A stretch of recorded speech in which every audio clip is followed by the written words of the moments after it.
Hello there, Star Wars toy fan. This is Jim, and welcome to my channel. Well, today's topic happens to be the three variants that Palitoy produced of the X-Wing back in the day when Kenner was producing their vintage Star Wars toys. Yes, you heard that correctly, three variants. Now, technically there could be four if you want to count battle damage stickers on the gray X-Wing. But I got this idea off of the site called Chronic Vintage. It's a gentleman in France who puts together these really brief, very informational videos. I tend to be a little long-winded. You might want to check out his videos as he's got everything. He's got the box, he's got the instructions. I mean, it's just amazing, the collection this gentleman has. But before I get into the ships, let's go ahead and take a comparison of the instruction sheets. So here we have the only three instruction sheets that I have in my collection. This is the original white Kenner ship.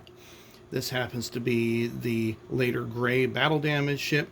And these are the instructions that came with the white battle damaged X-Wing that was made by Palitoy.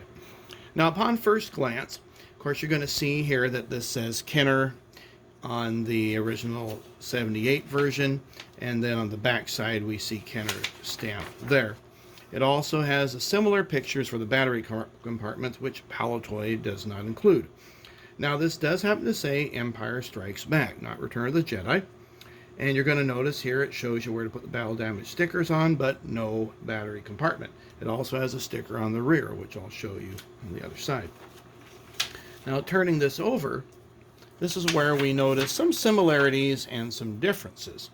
So looking at the Palitoy version, of course, the X-Wing pictures look the same. Han and Leia look the same. The nose looks the same. This happens to be a white color instead of black on the little button for the wings. That happens to be the same. And then it's got an additional instructions for the R2 feature. Here, in very small fine print, it mentions used by Palitoy under authorization. So we know that this is an official Palitoy instruction sheet. Now, I believe it's original. You guys in the UK can tell me. I mean, looking at the print here, if you look at the perimeter of this black line, you'll see that it's much smaller here on the one produced in the United States than it was produced by Palitoy. So I'm thinking that these are the original instructions, even though they're a little bit taller. Now, if you're not familiar with the Palitoy X-Wings, there are quite a few differences between them and the ones produced in the United States. First off, we have no electronics. So you'll see here the nose is completely filled in where the LED should be, and there is no open hatch here at all to put batteries. In fact, the fuselage is just two halves. Then it goes from the nose all the way to the back. And then there's that sticker that seals off the back part.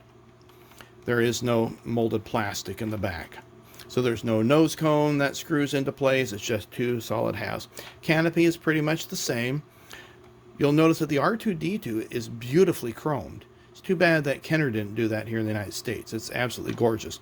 Press the wings and they do pop open. And then we have this little white button that's at an angle, and that comes back.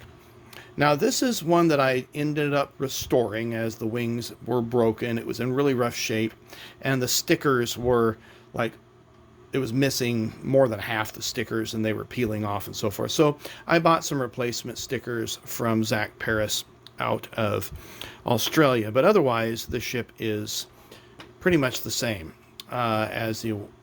or the stickers are the same.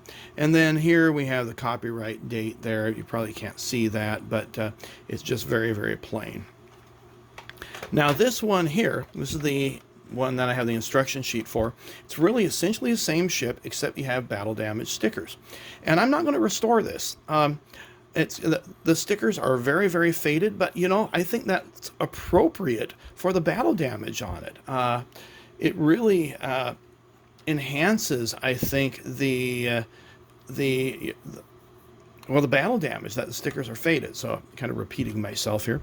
The R2 is a little bit worn, but that's okay. I'm not going to take it apart as I don't want to remove that sticker. It's missing one of the stickers underneath on the wing, but Again, that's okay. But we did not have a battle-damaged white X-Wing here in the States. So that's why I say this is a cool variation to add to your collection. And then later on, when Kenner came out with the gray X-Wing, we have the gray X-Wing produced by Palitoy.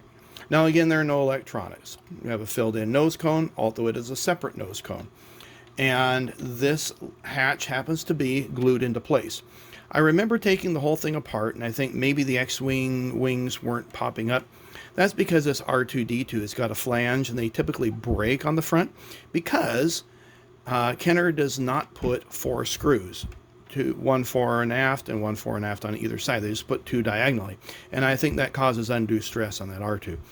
And so I end up reversing that around, and then you can get your wings to work.